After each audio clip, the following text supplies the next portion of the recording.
안녕하십니까. 박훈탁TV입니다. 연준의 달러화 남발이 결국 사회주의로 가는 수단인 것 같습니다. 2016년에 세계경제포럼, 월드 이코노믹 포럼이 2030년에 사회주의 유토피아를 건설하겠다고 선언했습니다. 연준의 달러화 남발로 인한 인플레이션이 사회주의로 가는 수단인 것 같습니다. 세계경제포럼의 사회주의는 유능하고 열심히 사는 사람의 돈을 빼앗아 무능한 사람에게 나눠줄 것입니다. 그리고 사회주의는 사회주의에서는 인정하지 않기 때문에 요소시장이 발생하지 않고 그로 인해서 유토피아 만드는 것은 불가능합니다. 결국 사회주의는 붕괴할 수밖에 없습니다. 방송 시작하겠습니다. 구독 버튼, 알람벨 버튼, 좋아요 버튼 부탁드립니다. 2016년 11월 10일 세계경제포럼, 월드 이코노믹 포럼의 도시 및 도시화 글로벌 미래위원회의 멤버 아이다 오켄이 포브스지에 2030년까지 세상을 사회주의로 바꾼다는 세계경제포럼의 사악한 목표를 공개했습니다. 일부 발췌해서 소개하겠습니다.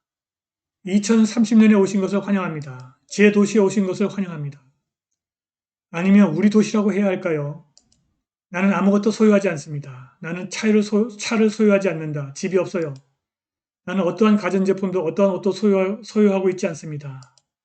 당신에게는 이상하게 보일지 모르지만 이 도시에 있는 우리에게는 완벽하게 이해가 됩니다. 당신이 제품이라고 생각했던 모든 것이 이제 서비스가 되었습니다.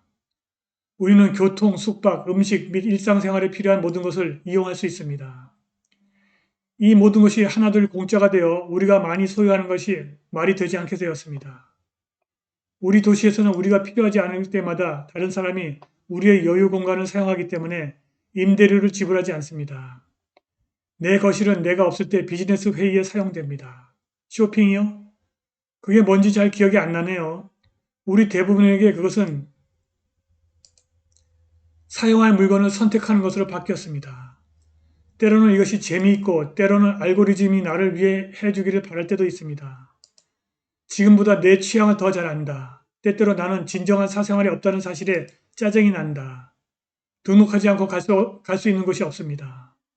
어딘가에 내가 하고 생각하고 꿈꾸는 모든 것이 기록된다는 사실을 알고 있습니다. 아무도 나에게 그것을 사용하지 않기를 바랄 뿐입니다. 대체로 좋은 삶입니다. 동일한 성장 모델을 계속할 수 없다는 것이 너무 분명해진 우리가 걸어온 길보다 훨씬 낫습니다. 생활습관병, 기후변화, 난민위기, 환경악화, 완전히 혼잡한 도시, 수질오염, 대기오염, 사회적 불안 및 실업과 같은 끔찍한 일들이 모두 일어났습니다. 우리는 다른 일을 할 수 있다는 것을 깨닫기 전에 너무 많은 사람들을 잃었습니다. 여기까지가 아이다 오켄의 포브스지 기고문입니다. 인간이 아무것도 소유하지 않고 행복할 수 있을까요? 소유욕은 인간의 본성인데 말입니다. 수년 동안 글로벌 엘리트들은 언젠가는 우리 모두가 아무것도 소유하지 않을 것이며 사생활도 없을 것이며 우리는 새로운 사회주의 유토피아에 매우 만족할 것이라고 공개적으로 말해왔습니다. 그러나 그들은 정확히 어떤 수단으로 그러한 사회로의 전환을 의도하고 있을까? 그들이 와서 우리의 모든 소유물을 빼앗을까요? 수억 명의 소유권자들의 엄청난 반발을 극복하고 그들이 우리의 소유물을 가져갈 수 있을까요? 그들은 이러한 장애물을 어떻게 극복할 것인가? 퍼즐 조각이 예상치 못한 방식으로 맞춰질 수도 있습니다. 진실은 그들이 사회주의라는 목표를 구현하기 위해서 당신의 물건을 가져갈 필요가 없다는 것입니다.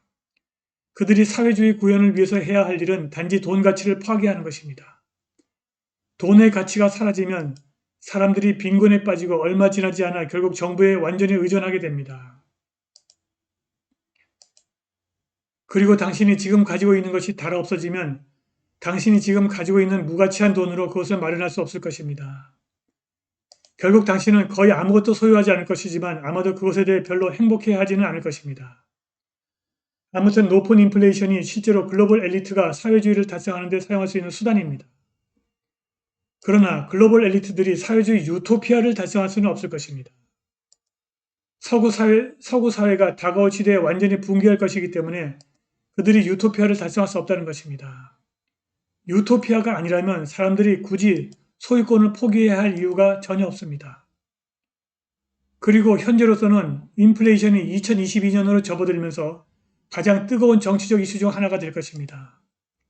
금요일에 카말라 해리스 부통령이 더 높은 물가가 미국 가정에 큰 영향을 미치고 있음을 인정했습니다. MBC 뉴스의 사회주의자들은 인플레이션 위기를 긍정적으로 포장해서 바이든 행정부를 도우려고 노력하고 있습니다. MBC의 스테파니 럴은 요즘 우리 모두가 쓸 돈이 너무 많기 때문에 인플레이션이 문제가 아니라는 것을 모든 사람들에게 확신시키기 위해서 정말 열심히 노력하고 있습니다. 미국에서도 이렇게 언론이 거짓말을 하고 있습니다. 인플레이션이 미국인 급여보다 훨씬 빠르게 상승하고 있어서 미국의 생활 수준이 크게 하락하고 있습니다. 곧 상황이 더 나빠질 것입니다. 이 시점에서 미니애폴리스 연준의장 닐 카슈카리가 인플레이션이 앞으로 몇 달 동안 계속 상승할 것이라고 공개적으로 인정하고 있습니다. 카슈카리는 CBS의 페이스 네이션에 출연해서 수학적으로 보면 수치가 줄어들기 시작하기 전에 앞으로 몇 달 동안 더 높은 인플레이션 수치를 볼 수 있을 것이라고 말했습니다.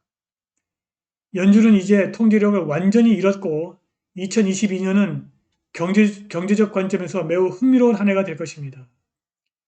캘리포니아에서 휘발유 가격이 갤런당 평균 거의 5달러에 도달했고 계속 오를 것으로 전망됩니다. 우리가 매입하는 모든 것은 운송되어야 하기 때문에 휘발유 가격이 높아지면 인플레이션이 더욱 악화될 수밖에 없습니다. 안타깝게도 경제적 먹이사슬 최하층에 있는 사람들이 가장 큰 피해를 보고 있습니다.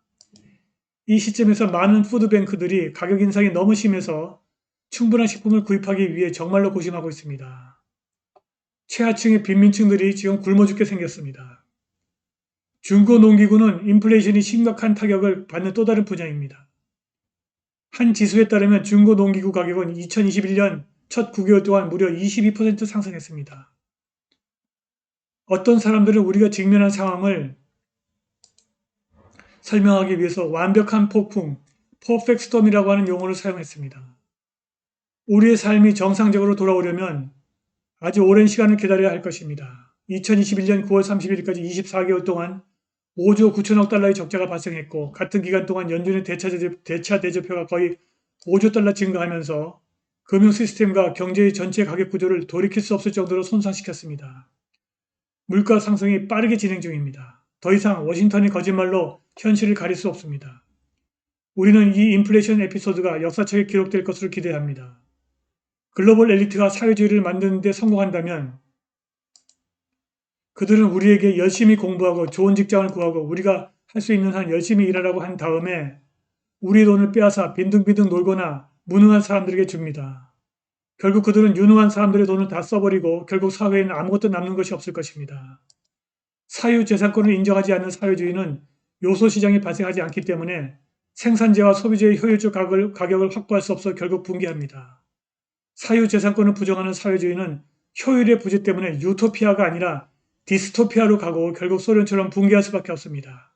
오늘 방송은 여기까지입니다. 감사합니다.